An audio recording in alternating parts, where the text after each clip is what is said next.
No fireworks this 4th of July? No problem. The real estate market has all the fireworks we need.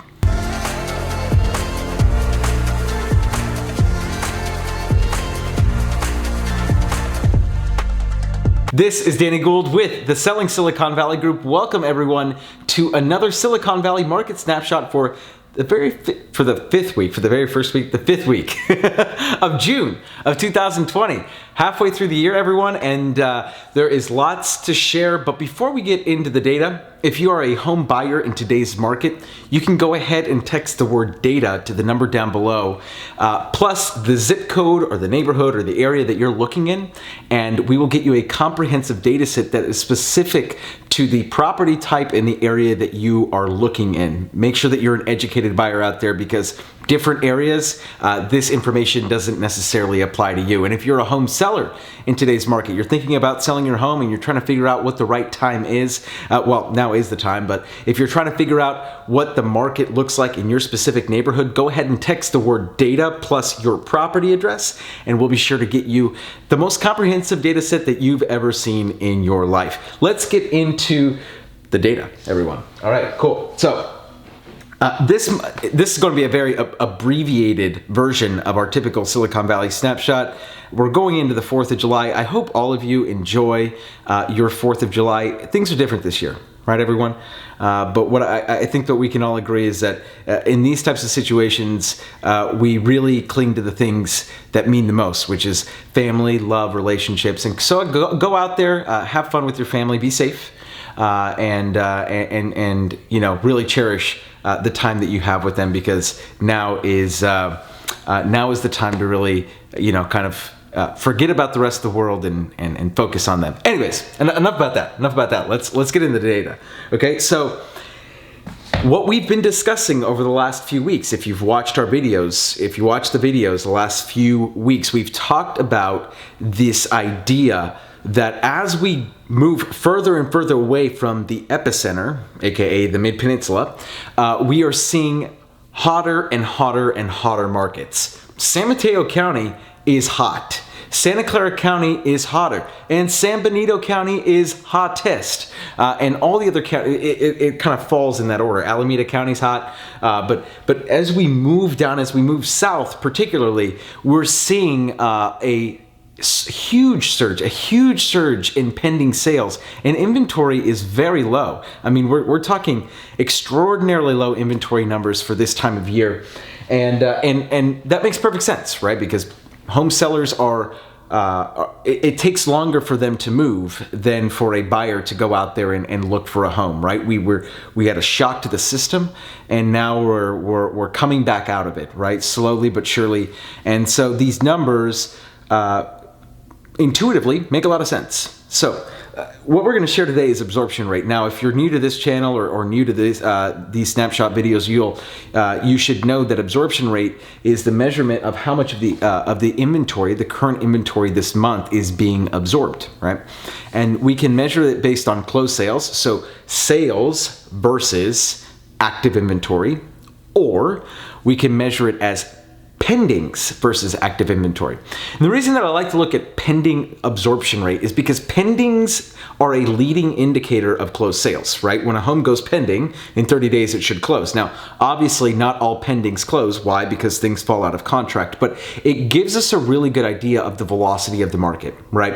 And as we measure it month over month, we're seeing things in real time where it's like, well, this market's moving very fast, and you can see in these graphs how fast these markets are really moving. And not just that, but if you pay attention to the data table at the very bottom, that you'll see, so what the data that you're seeing here is for San Mateo County. And so when we look at this data, you know, you're going to see that as we move, as we look at the June numbers, right, from June 1st to June 30th of this year versus last year, we're seeing huge increases in absorption rate year over year. And not only that, but month over month, we're seeing absorption rates or climbs in the absorption rate. So in this graph that you're seeing right here on your screen, this is for San Mateo County. And as you can see, in May of 2020, we had an absorption rate 63%. Anything above a 33% absorption rate is considered a seller's market.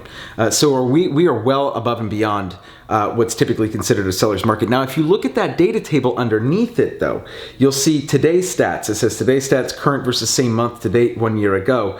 We're at 82.1%. So next month, when we get the new trends, you'll see in the column for 620, you'll see 82.1%. That is a rise of 20% year over year. And not only that, but it's also a rise of about 20% month over month. And so the velocity of the market is picking up in San Mateo County. This is for all residential units. Now, when we look at Santa Clara County, the acceleration is even more dramatic, right? So remember, think back on what I just said, right? As we move further and further away from the epicenter, things get hotter and hotter and hotter. So as in month to date right now versus 1 year ago, 92.6% versus 52.2%. This is a huge percent change, 77.4% change, 77%, year over year. And month over month, we're looking at 73 to 92%, which is if you're looking at the velocity from April to June of this month. Now, if we see maybe J-Rod can do a cool little thing where he adds the 620 and he puts you put the predicted mark of 92.6% on the graph there. You'll see the velocity is fairly high. Now that's for Santa Clara County, right? So now let's look at San Benito County. San Benito County, where we see it was in April, things were not looking good for San Benito County. May, things look way better. Now, what does it look like in June? If you look at that number, 104% absorption rate based on pending sales. Now, when you look at that versus last year, that's 183% change year over year. And it's basically, the absorption rate has practically doubled in 1 month. My goodness. So what gives? Well, if you watched last week's video or the week before, I can't remember, they all kind of meshed together, but last week's video, we actually talked about an article where there is this mass movement towards, more space and people moving to the suburbs, and we will see how long this phase lasts. I chalk this up right now to reactionary behavior. People wanting to move out of the area for XYZ, or move into a larger home for XYZ, or move further away because their job says, well, guys, we don't need you around anymore forever, right?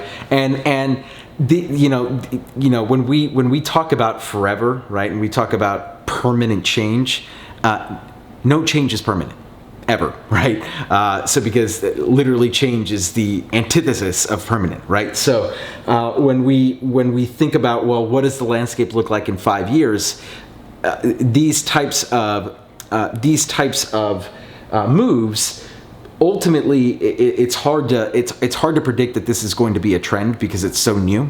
So let's see how this plays out over the next 3 to 6 months. But this data, what we've seen over the last 2 to 3 to 4 weeks, now at the end of June, we're seeing it all kind of matriculate into these incredibly, especially in San Benito County, incredibly fast-paced, incredibly high velocity markets, or a high velocity pace, which means that next month's in July, the absorption rate based on closed sales is going to be extraordinarily high. Right, but for right now, this is the absorption rate based on pending sales. Now, remember, these all matriculate into, or these all come into play in July. 1 month later, these are pending sales. This is leading indicator. This is a leading indicator of what is to come, right?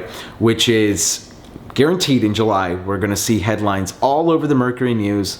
the market's back, right? Well, the market's been back. The market's been back since about mid-May, right? And now we're finally starting to see kind of like some of the lagging indicators, and we'll start seeing in July these lagging indicators. Now, the good news is that you're signed up for the Silicon Valley Snapshot, which means that you're going to get the current data in July, and we're going to see what the leading indicators look like in July, which will basically tell us what August and September are going to look like. So stay tuned, everyone. Very exciting times here, especially if you're a home seller. Guys, what this should tell you more than anything is that if you are thinking about selling your home in like anywhere in the next 12 months, like if this is a consideration, I know that there's a lot to do when you're a home seller, and there are so many ways to strategize. And so if you're a home seller and you're like, man, Danny, you know, I get this, I get the data, I understand it, this is the right time, but maybe the timing isn't really right for me and my family. It's a lot of work. I don't know if we can get the home on the market in time. I get it. Text the word strategy to the number down below. That's strategy to the number down below. And we'll give you a call, and we will figure out a way to strategize and figure out whether or not we can actually get your home on the market in a timely fashion. That's what I have to offer all of you today. So anyways, everyone, this is Danny Gould with the Selling Silicon Valley Group, and I look forward to seeing all of you in the next video. Happy 4th, everyone.